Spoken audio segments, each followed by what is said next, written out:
Hello යාළුවනේ ඔන්න ඉතින් අද මම ඔයාලා එක්ක ෂෙයා කරගන්න හදන්නේ වෙනස්ම විදිහේ දෙයක්. ඉතින් මේ තමයි කැන්ඩි සිටි සෙන්ටර් එන්ට්‍රන්ස් එක ළඟ ප්‍රදර්ශනය සඳහා තියලා තියෙන Kandy multi model transport terminal project එකේ ආකෘතිය.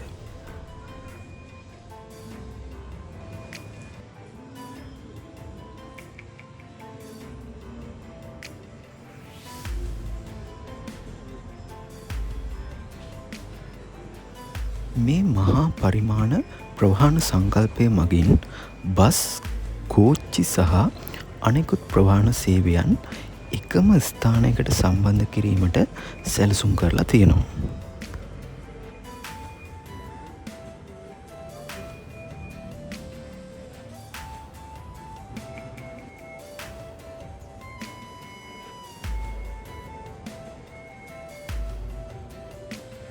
ඉතින් මේ වන විට සාර්ථකව ඉදිවෙමින් පවතින මෙම ව්‍යාපෘතිය සම්පූර්ණයෙන්ම අවසන් වුණොත් නුවර නගරයේ ට්‍රැෆික් එකත් අඩු කරමින් නගරයේ ගමන් බිමන් වලට නව පරිවර්තනයක් ගෙන එන බවට අනිවාර්යයෙන්ම බලාගන්න පුළුවන්.